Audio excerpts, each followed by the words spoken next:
Vous êtes concerné par le bouclier tarifaire habitat collectif, électricité ou gaz, et vous avez des contrats actifs avec Engie, entreprises et collectivités. Pour remplir vos attestations et ainsi prétendre aux aides, nous vous proposons un parcours digital simple et sécurisé. Ce parcours se déroule en 3 étapes. La première, l'identification, qui vous êtes. La deuxième, la déclaration, quels sont les sites concernés. Et enfin, la dernière, la validation.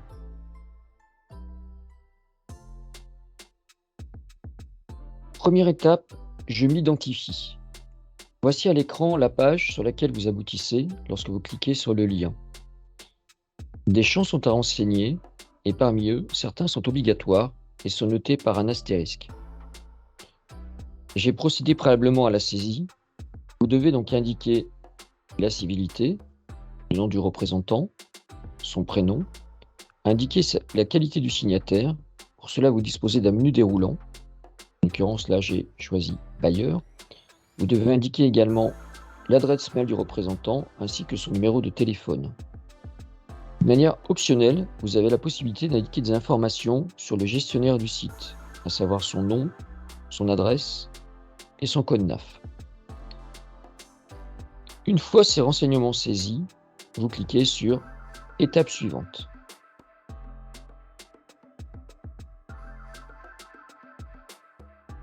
Nous passons à l'étape 2, la déclaration.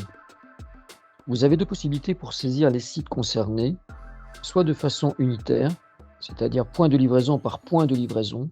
Dans ce cas, vous avez des champs à votre disposition. Vous devez renseigner le numéro du point de livraison, le nom du site, l'adresse du site, la raison sociale du contractant et la référence du ou des contrats.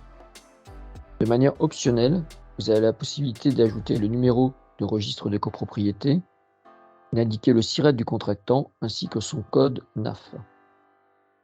Vous devez ensuite choisir l'énergie. Pour cela, vous disposez d'un menu déroulant. Si vous choisissez l'électricité, vous devez également indiquer l'usage du point de livraison, soit habitation, soit recharge électrique, ou bien soit les deux. Il vous reste enfin à indiquer le pourcentage de consommation de ce point de livraison dédié à l'usage d'habitation au travers du curseur, si le point concerne l'habitation. Si le point concerne la recharge électrique, vous devez indiquer le pourcentage de consommation affecté à la recharge.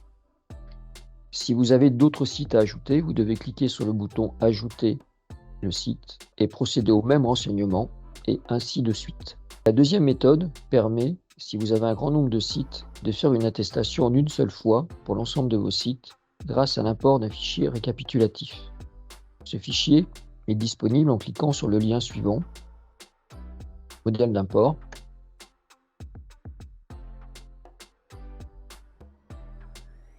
Voilà, que j'ouvre ici.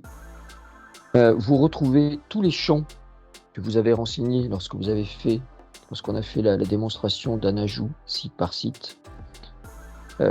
Tout ce qui est en rouge, effectivement, est obligatoire. Donc vous devez indiquer le point de livraison, le nom du site, l'adresse du site, la raison sociale du contractant.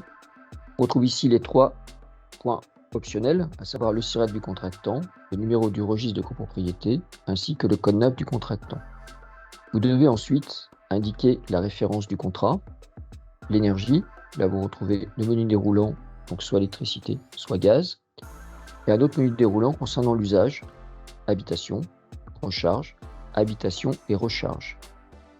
Vous devez ensuite indiquer le pourcentage affecté à l'usage d'habitation et le cas échéant, le pourcentage affecté à la recharge électrique.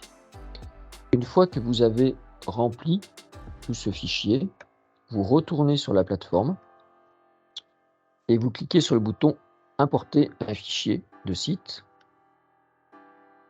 Vous retrouvez votre fichier et vous cliquez ici sur « Importer ». Vous retrouvez ainsi tous les sites qui étaient présents sur le fichier. En cliquant sur le bouton bleu « Plus d'informations », vous avez les données détaillées que vous avez saisies site par site. Une fois que vous avez vérifié cette étape d'import des données, vous avez à passer à l'étape suivante en cliquant sur étape suivante. Vous passez à l'étape suivante qui concerne les mentions légales. Nous vous invitons à les lire avant de les cocher pour passer à la dernière étape. Ces éléments à cocher sont les équivalents de déclaration sur l'honneur que l'on peut faire par papier. Une fois que vous avez fait cette étape-là, vous cliquez sur la dernière étape, finaliser.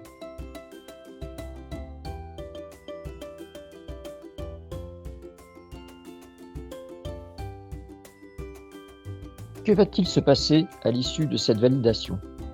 Votre demande d'attestation va être enregistrée dans nos outils pour qu'une analyse soit réalisée par nos équipes.